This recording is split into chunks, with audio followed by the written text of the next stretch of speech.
This is Don Cash, a beloved billionaire, celebrated for his generosity and praised by everyone who crossed his path. He built houses for widows, paid school fees for the poor, and became a national hero. But what the world didn't know was this. Behind the wealth was a dark, deadly secret. Don Cash had a covenant with evil. He lured innocent girls and sacrificed them, all for more riches. Now he's been given his most dangerous mission yet: turn a virgin homeless girl into a tuber of yam for ultimate power.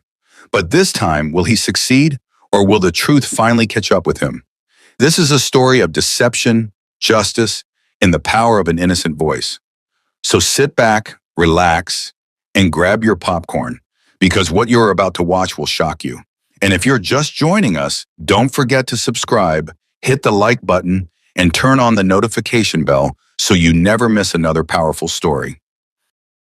In the heart of Lagos, where the rich flaunted their wealth and the poor dreamed of crumbs, one man stood above them all: Don Cash.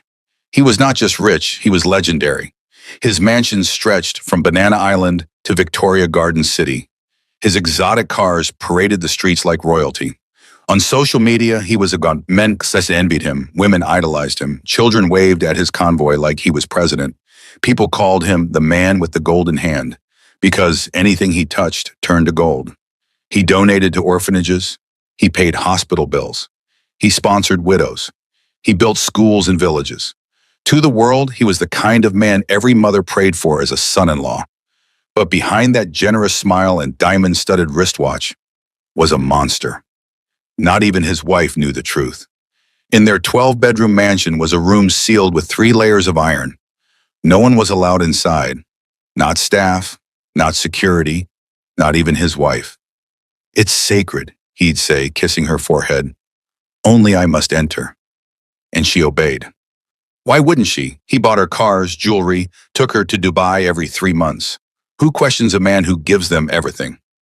But what no one knew was Don Cash was not just wealthy, he was bound to the underworld. Every year, he sacrificed young women to a mermaid queen who lived in a spiritual realm accessed only through that room. He'd lure the girls, naive, desperate, often homeless or jobless, with promises of fame, gifts, scholarships. Then kill them in the dead of night and dump their bodies along lonely roads. And he did it so cleanly, no one ever suspected him. No CCTV ever caught him. No fingerprints. No trails. Over time, rumors spread about missing girls, mostly age 18 to 30, often found with body parts missing. People suspected cultists. Some blamed Yahoo boys. But not Don Cash. He was too clean, too powerful, too generous. Nobody thought the hero was the villain. It was midnight in Lagos. While the city buzzed with nightlife somewhere in the heart of Ikoyi, the real night was just beginning. Inside the grand estate of Don Cash, all the lights were off, except one. A dull blue glow leaked out from the cracks beneath a heavy black door at the end of the east wing. This door was different. It had no handle, no visible lock. Only Don Cash could open it, and only with a strange ring he wore on his left index finger. Everyone in the house knew the rule: do not go near the last door. The security guards avoided that corridor. The maids pretended it didn't exist. Even his wife, Anita, a woman who had survived Don Cash's temper more than once, never dared question it. He told her the room was his prayer sanctuary, but inside no prayers were made to God. Don Cash pressed the ring against the door, and a slow humming began. The metal creaked, then slid open like a vault. He stepped into the room barefoot, dressed in nothing but a red wrapper tied at the waist. His body glistened with palm oil. On his chest were chalk markings drawn in strange symbols. The room was dark, except for the flickering flames of 7 black candles. At the center was a wide basin filled with water, floating herbs, and a carved idol with eyes that glowed. He knelt. Then he spoke in a language no human should know. "Great Queen of the River, I come again." For a moment, silence. Then the water in the basin began to bubble.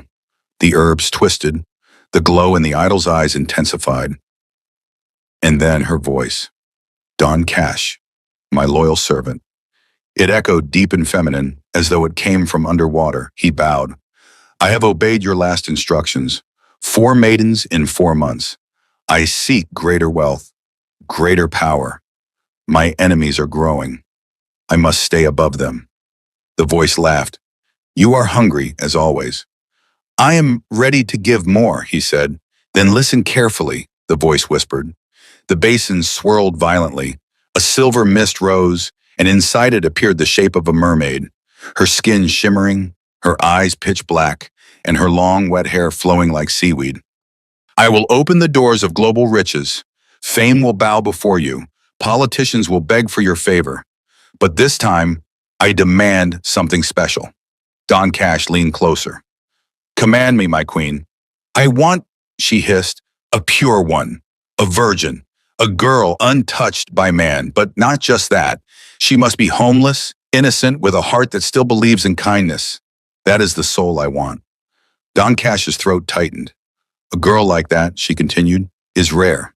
But if you find her, your name will be written in fire. Even kings will fear you. The mist vanished, the basin calmed, the candles dimmed, then the voice returned once more. And Don Cash, use the ring I gave you. Touch her forehead. She will turn into yam. Bring the yam to me, and do not let anyone hear her voice. For if she speaks, my spell will break. Then all fell silent. Don Cash sat back, breathing hard. A virgin girl, homeless, innocent. He rose to his feet, wiped the sweat from his brow, and left the room. As he walked back to his bedroom, he passed a large mirror in the hallway. For a second, just 1 second, his reflection flickered. His face was not his. It was hollow, gray, evil. But he blinked, and it was gone. Back in the bedroom, his wife stirred on the bed. Where did you go? She mumbled, half asleep. He smiled, just praying for our family. She turned and drifted back into sleep. But Don Cash didn't sleep that night. He sat on the edge of the bed, staring at the moonlight creeping through the curtains, already plotting how to find the girl who would become his final sacrifice. And somewhere far from that mansion, under a broken street lamp near Ojuelegba Bridge, a young girl named Joy huddled beneath cardboard sheets, clutching her torn schoolbook to her chest. She had no idea that someone was watching her, that someone had already chosen her. The next morning, Don Cash sat alone on his private balcony, sipping a glass of Zobo and staring into nothingness. His mansion overlooked the ocean, yet the waves didn't calm him as they once did. His mind was elsewhere, haunted by the Queen Mother's final words.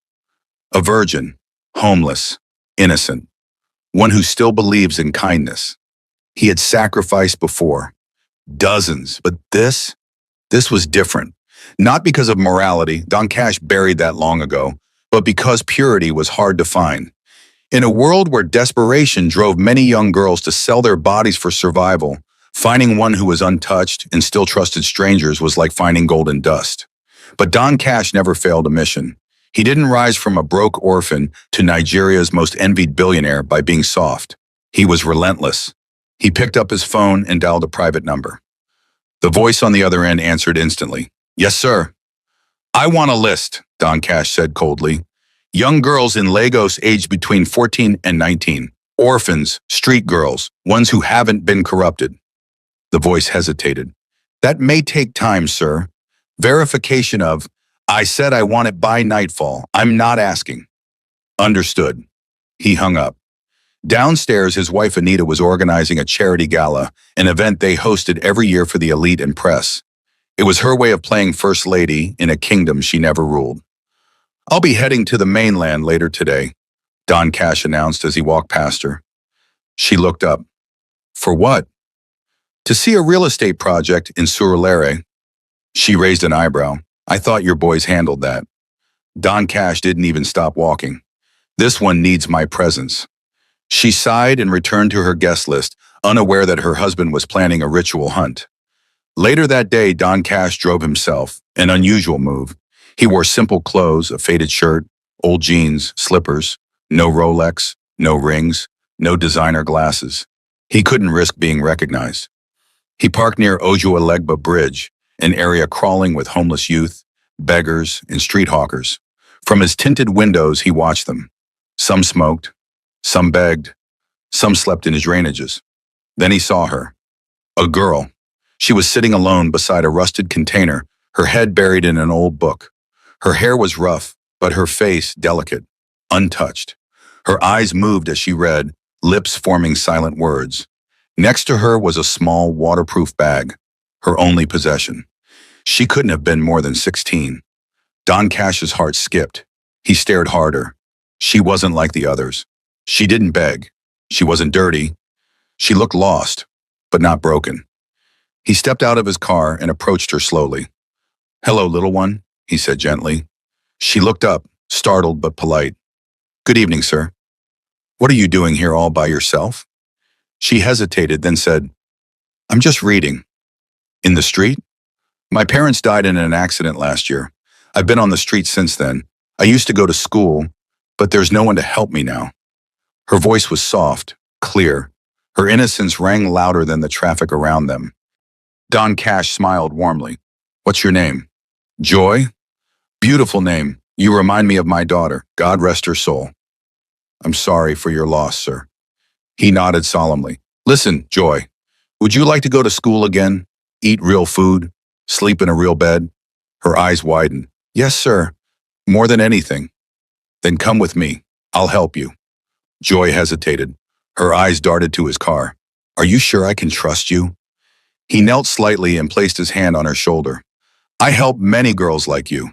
You can ask around. I even built a home for widows in Ikorodu. I'm a businessman, not a monster." The word monster sat cold in his own throat, but she didn't notice. She smiled and nodded. "Okay, I'll come with you."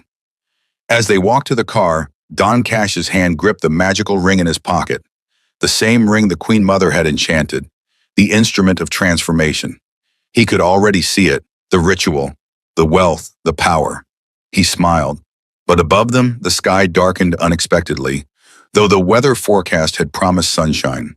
A single bolt of lightning cracked silently across the sky, and somewhere deep in the spiritual realm, the Queen Mother was watching, waiting. Joy had not sat in a car for over a year. As she slipped into the front seat of Don Cash's black SUV, she sank into the soft leather as if entering a dream. The scent of vanilla and wealth filled her nose. The car was spotless, the dashboard gleamed, and she could hardly believe this was happening. "Put on your seatbelt," Don Cash said kindly, flashing a warm smile. "Safety first." She obeyed, still a bit nervous. "I'm taking you to my house for now. You'll rest, eat, and tomorrow we'll get you cleaned up and enrolled into school," he said, starting the car.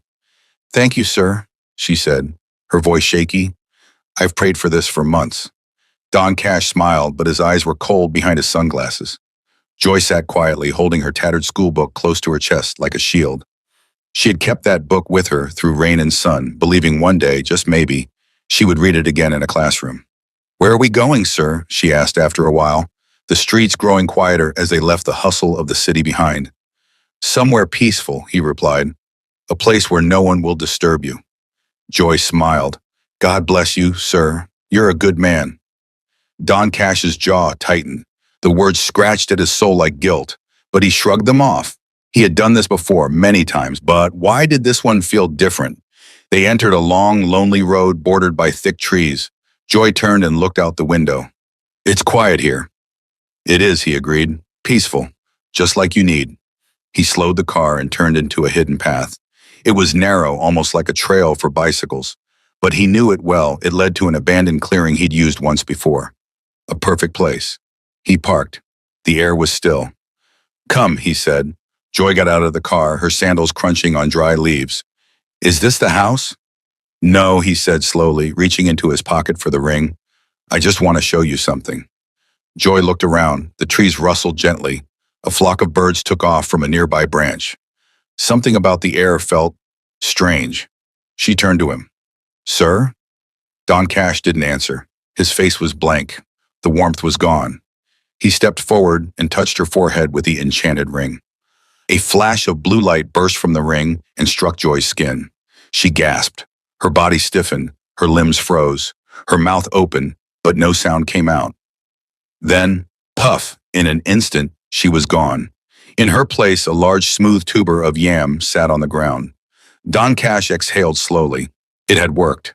The Queen Mother's instructions were precise, and once again, her power delivered. He picked up the yam and placed it carefully in a black cloth bag, tying it shut like treasure. As he turned to return to his car, something strange happened. The engine wouldn't start. He tried again. Nothing. He swore under his breath. He had used this car for years, never had a problem. He stepped out, opened the bonnet, checked everything he could. Still nothing. Frustrated, he pulled out his phone and called for a taxi. Within 20 minutes, a Toyota Corolla pulled into the clearing. The driver was a middle-aged man with tribal marks on his cheeks and suspicion in his eyes. "Where you dey go, Oga?" "Mainland," Don Cash replied, carrying the black bag and sliding into the back seat. "And I'll pay you double." "No wahala," the driver said and drove off. As they made their way back toward the city, the atmosphere shifted. It started with a whisper. "Help!" The driver glanced in the rearview mirror. "Did you say something, sir?" "No," Don Cash replied, slightly startled. "Why?" "I swear say I hear small, pike-in voice say help, oh." Don Cash frowned. "You're imagining things. Just drive." "Okay." Silence again. Then clearer this time. "Please help me." The driver slammed the brakes. "Oga, you hear that one?" Don Cash's face turned pale. "You'll get 5,000. Just shut up and drive." The driver hesitated. 5,000 was a lot, but something about this didn't feel right. They continued in silence until they reached a police checkpoint at Berger. 2 officers with rifles waved them down. "Una, good evening," and the driver greeted. "Where Una dey go?" "Mainland, officer, just dropping Oga." As they were about to let them pass, the yam cried again, louder this time. "Please help me. Don't let him kill me." The officers froze. The driver's hands shook. One officer stepped back, stunned. "Wait, no, who talked that thing?" The yam screamed again from the bag. "It's me. I'm not a yam. He turned me into this. Please help." "Waitin' day inside that bag?" the other officer barked, raising his gun. Don Cash's face drained of color. It's just food. I'm a farmer. I grow exotic yam. Shut up!" The officers yanked open the back door and dragged the bag out. It thumped to the ground. The yam continued crying, a girl's voice raw with pain. Everyone stared in horror. The crowd began to gather. Then Don Cash did the unthinkable. He fell to his knees and began to beg. "I'll give you money, any amount. Let me go and I'll make you all rich. 10 million naira each." But the officers weren't listening anymore. One turned to the other. "Call headquarters. This one past checkpoint matter." The other nodded and stepped away to make the call. Don Cash looked around. His ring was still on his finger, but something had changed. The power, the control, it was slipping. He clenched his fists. "You were warned," the Queen Mother's voice whispered in his head. She must not speak. And now she had. The police officers stood frozen, staring at the yam on the roadside, which, by now, was crying like a little girl in pain. "Please, someone help me. I'm not a yam. I'm a human being." People began to gather. First a few, then dozens. Market women, Okada riders, Danfo drivers, beggars. Everyone stopped to witness what they couldn't explain. The yam was moving. Not rolling. Moving. It shook slightly on the dusty road, as if breathing. A woman in the crowd screamed, "Blood of Jesus!" One officer leaned down slowly, his hand trembling. He reached toward the yam. Suddenly, the yam wailed again, this time louder, clearer. "He's the one! He did this to me!" The officer jumped back. "Woo!" The taxi driver, now standing beside the police vehicle, whispered, "I tell Una, I hear from inside the car. I swear, say I hear her voice since we come out." Don Cash stood near the open door of the taxi, sweating bullets. His once neat shirt clung to his back, soaked with fear. His lips trembled, but he forced a fake smile. "Gentlemen, this is all a misunderstanding. It's a voice prank. It's technology. I'm a businessman. I do pranks on TikTok sometimes, I swear. It's a recording." "Recording, ka?" one of the officers snapped. "Inside yam?" Another officer hissed. "You dey mad?" "Bring the bag," the senior officer shouted. "Let's take everything to the station." Don Cash raised his hands, his voice now shaking. "Wait, officers, I can make this go away. Let me give you something. Just between us." He dipped into his pocket and pulled out a fat envelope stuffed with naira notes. 5 million naira, he said. It's yours. No one needs to know what happened here. A silence fell. Even the yam stopped crying. Then, slap, the senior officer knocked the envelope out of his hand. So you think say everybody get price? You no go make heaven. Don Cash staggered, humiliated. The junior officer handcuffed him on the spot. You're under arrest for suspicion of murder, kidnapping, and use of black magic. You have the right to remain silent. Don Cash tried to protest. I didn't kill anyone. There's no body. The yam cried again. He turned me into this. His name is Don Cash. He promised to help me. The crowd gasped. A young man pulled out his phone and began to record. Another followed. In seconds, the scene went viral. Crying yam hashtag Don Cash, arrested mouse, yam with a voice. At the police station, a crowd had already formed. News spread like wildfire. Reporters shoved their cameras through the gate. Some officers tried to control the crowd, but they kept chanting, "Bring out the yam. Let the yam talk. Where is the girl?" Inside, the commissioner of police stared at the tuber of yam lying in the evidence room, still weeping softly. Get me the inspector general on the phone, he ordered. This is not ordinary. This is spiritual. Meanwhile, Don Cash sat in the interrogation room, his head lowered, his hands cuffed to the steel table. He'd made 100 offers already, to the DPO, to the arresting officers, even to the janitor. Money, properties, cars. But no one took it. The spell was broken. The fear people once had for him had dissolved in the face of the supernatural. People weren't just angry, they were terrified. A billionaire famous for helping the poor, turning girls into yam. And not just that, the yam spoke. It cried, it called names, it pleaded for justice. This was no longer a crime story, it was a national horror. Back in the evidence room, the yam kept sobbing. A female officer, Sergeant Chioma, watched in disbelief. She moved closer, heart pounding. Can you hear me? Yes, the yam answered faintly. What's your name? Joy. My name is Joy. The sergeant took a shaky breath. How old are you, Joy? 16. Tears welled up in Chioma's eyes. Who did this to you? Don Cash. He found me under Ohualegba Bridge. He said he'd help me. He touched my forehead with a ring. Then everything went dark. Chioma stepped back. Her legs felt weak. She turned to her superior, who had just walked in. Sir, she whispered, voice cracking. This girl is real. The officer nodded grimly. We've called a spiritual advisor. He's on his way. Outside the station, the crowd had grown into hundreds. Protesters were holding signs. Justice for Jick. End ritual killings. Expose the rich. Don Cash sat in his cell shaking, his fine clothes now crumpled and stained. The ring, the very object of his power, had been confiscated. He looked at his palms and muttered, how did this happen? How did I lose control? But deep in the shadows of his broken thoughts, he heard her voice again. Not Joy, the Queen Mother. You failed me. His eyes widened. You let her speak. You let them hear. You have dishonored our covenant. No, he whispered. No, I did everything. I gave you blood. I gave you youth. You will be forgotten. Then, silence. Don Cash screamed, punching the wall with his cuffed hands. But no one came to help him. He was no longer at home. He was a prisoner. And somewhere on a shelf in the evidence room, a yam continued to cry, waiting for justice. Inside the police station, the walls felt colder than usual. But it wasn't just the AC humming. It was the weight of something unnatural hanging in the air.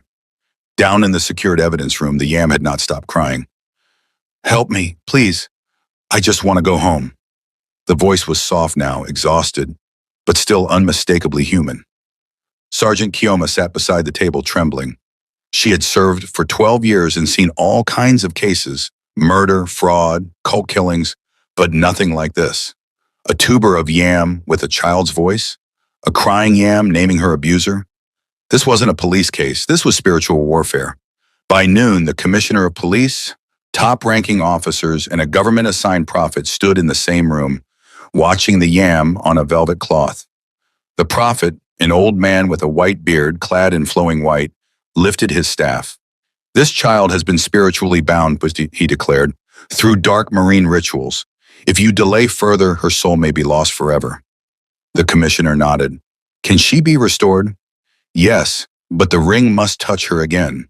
The very one used to transform her. The ring must reverse the curse.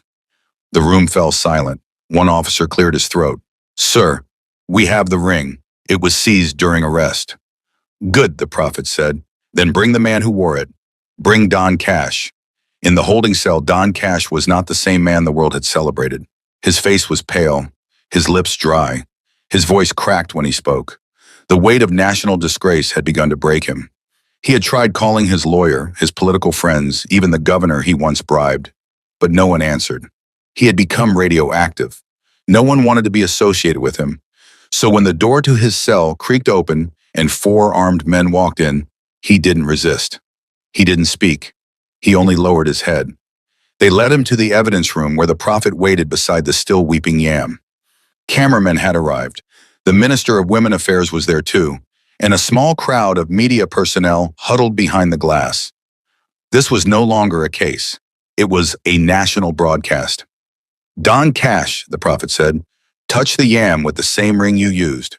Don Cash looked up slowly. His eyes met the Yam. The crying, the guilt gripped his throat. I can't.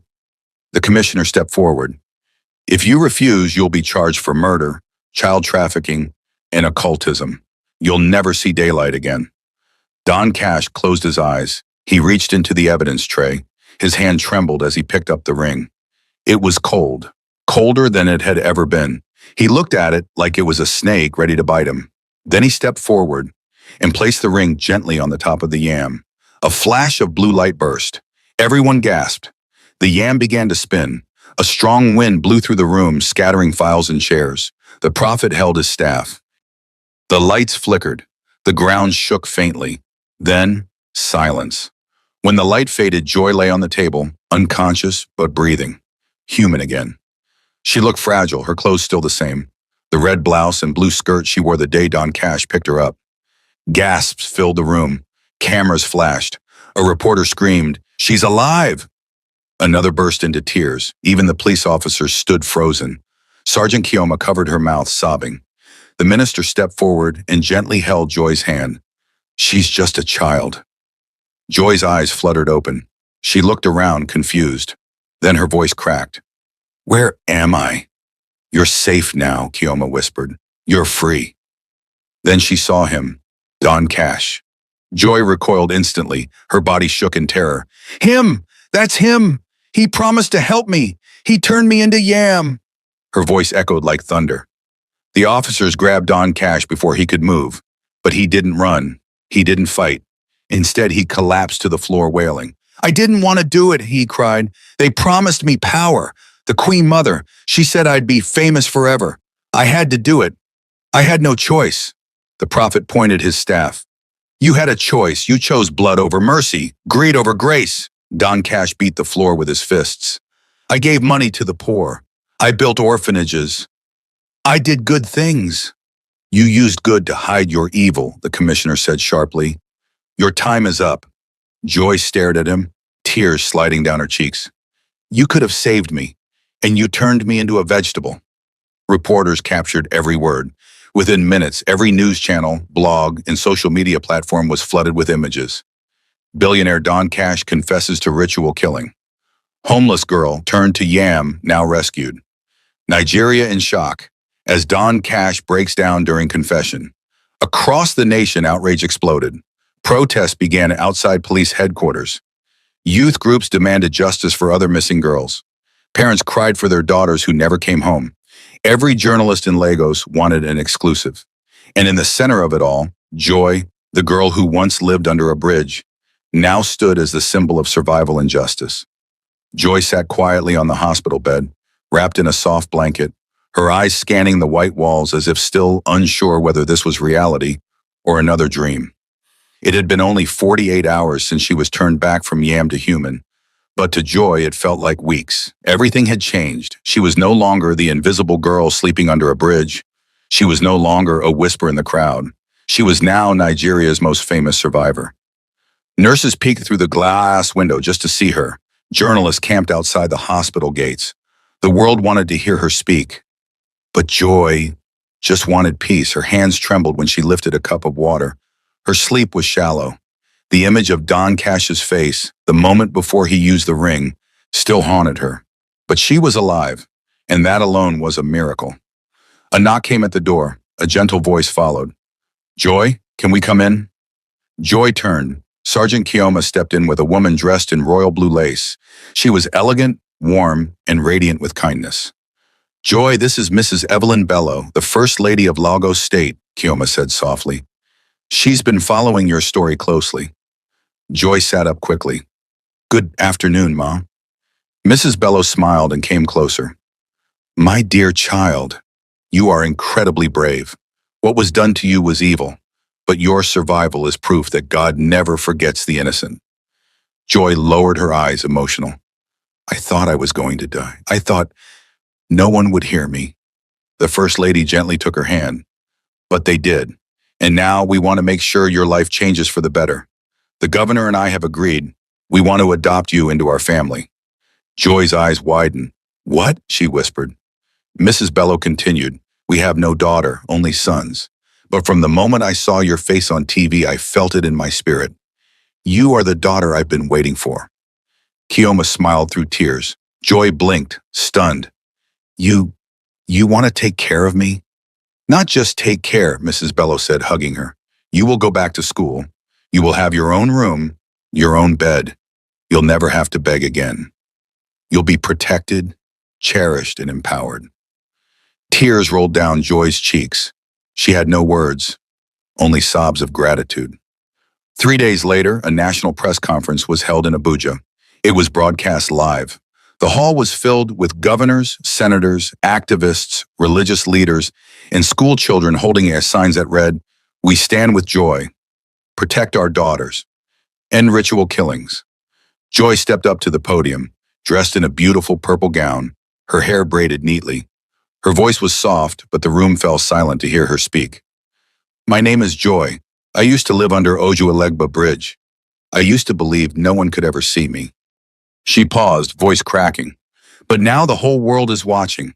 I am standing here not because I am better than the other girls who disappeared, but because I was lucky to survive." Cameras flashed. She continued, "I want justice for every girl who never came back, for every girl who was promised help but got death instead. I want those in power to stop protecting evil men with money." The hall erupted in applause. Even the president, who sat in the front row, nodded slowly. Joy's words echoed across the country. She was no longer just a victim. She had become a voice, a symbol, a call to action. Meanwhile, in Kenken Maximum Prison, Don Cash sat alone in his cell. He had been sentenced to 30 years in prison, with no possibility of parole. His properties had been seized, his accounts frozen, his friends abandoned him. His wife filed for divorce the day after his confession. Gone were the designer suits. Gone were the private jets, the praise, the envy. He now wore a brown uniform with a number on his chest, just another inmate. But even among prisoners, he was feared. Some whispered, "That's the man who turned girl into yam." Even murderers avoided him. He ate alone, slept alone. And at night, he wept, because no spirit answered his calls anymore. He had broken the covenant. The Queen Mother had withdrawn her favor, and now he was nothing. Outside the prison walls, Nigeria was changing. New bills were being proposed in the National Assembly to criminalize spiritual exploitation and ritual-based fraud. Human rights groups pushed for stiffer penalties. Radio stations invited religious leaders to address the moral decay behind the obsession with quick wealth. But amid all the noise, Joy lived quietly, adjusting to her new life with the Bello family. She now had a soft bed, a closet of clean clothes, a private tutor. But most importantly, she had hope. One evening, she sat at the balcony of the governor's mansion, watching the sunset with Mrs. Bello. "Do you think people will forget?" Joy asked. The woman smiled. "They will forget the noise, but they will never forget your courage." Joy nodded slowly. "I want to help others, someday. Girls like me." "And you will," Mrs. Bello said, "because your life is no longer just your own. It's a testimony, a weapon, a reminder." Joy looked into the sky, the same sky she once watched from under a broken bridge, and whispered, Thank you, God, for not letting me disappear. 6 months later, Nigeria was not the same. Across states, churches preached against ritual killings. Schools organized forums on street child protection. Media stations aired documentaries about missing girls, corrupt leaders, and spiritual deception masked as wealth. And at the center of this shift was a name that still lingered in headlines, homes, and hearts. Joy, the girl who survived the unthinkable, the girl who was turned into a yam and lived to speak again. The National Unity Hall in Abuja was packed. The president, ministers, governors, and first ladies from every state were seated. Cameras from international networks flashed nonstop. It was the National Heroes Recognition Ceremony, and this year, one award had captured everyone's attention: the Bravery Medal of Light. A tall man in military uniform stepped up to the podium. Ladies and gentlemen, tonight we honor not a soldier, not a politician, not a celebrity, but a young girl who turned tragedy into triumph. The crowd stood. Applause thundered. Then, escorted by 2 guards, Joy stepped into the spotlight. She wore a sparkling white gown, her braided hair shining beneath the lights. Her steps were small but steady, strong. Her eyes scanned the room. The same room that once ignored girls like her now stood for her. When she reached the side, the president placed the golden medal around her neck. "I once believed I didn't matter," she said at the microphone. "I was just a girl in the street reading books nobody cared about. But the day evil came for me, I realized something powerful. Even a small voice can shake an empire." The hall erupted with applause again. Behind the scenes, Mrs. Bello wiped tears from her eyes. Sergeant Kioma stood nearby, proud, clapping hard. Meanwhile, in Kenken Maximum Prison, Don Cash sat cross-legged in the prison chapel. He was thinner now, pale, forgotten. The guards barely looked at him anymore. His fellow inmates mocked him behind his back. "Baba Ritual, Yam Master, evil billionaire way fall like leaf." He didn't respond, he didn't argue. His cell was a concrete coffin of regret. Every night he saw the Queen Mother's face, twisted in rage, hissing, "You let her speak, you let them hear." And every time he'd wake up screaming. But today was different. Today was Judgment Day, not from the spirit realm, but the Nigerian justice system. A courtroom had been set up inside the prison to deliver final sentencing for multiple crimes tied to Don Cash. Over the months as his case spread, 7 more families had come forward.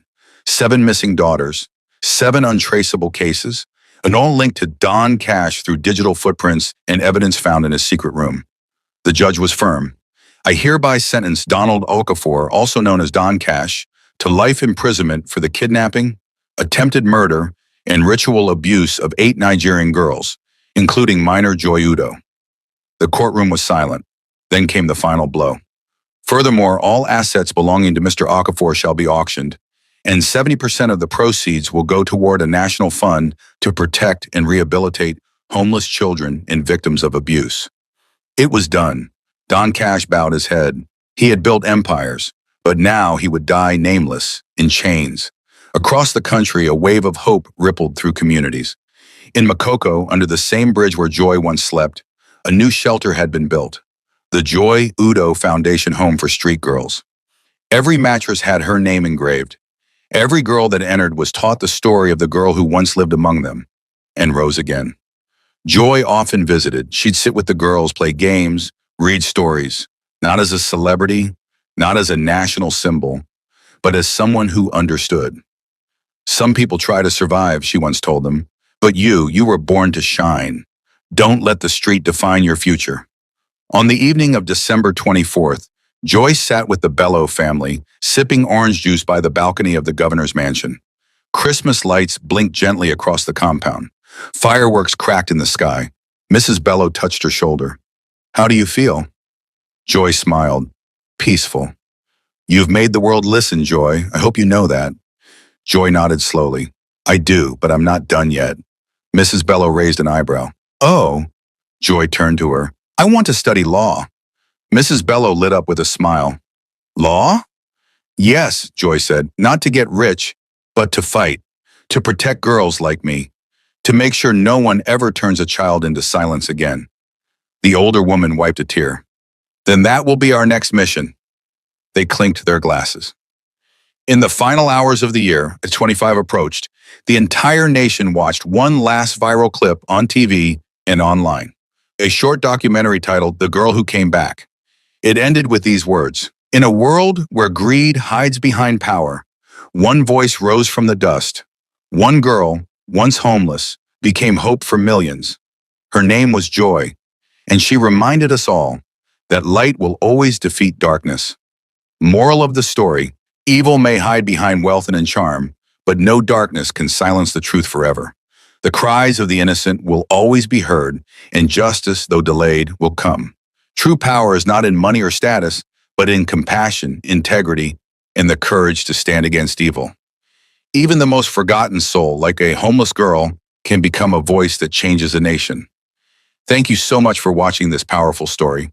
We hope it touched your heart and taught you something valuable. Now it's your turn. What did you learn from this story? Share your thoughts in the comments section. We'd love to hear from you. And guess what? A brand new, powerful, and educative story is dropping in just a few days. So make sure you subscribe and turn on the notification bell so you'll be the first to watch when it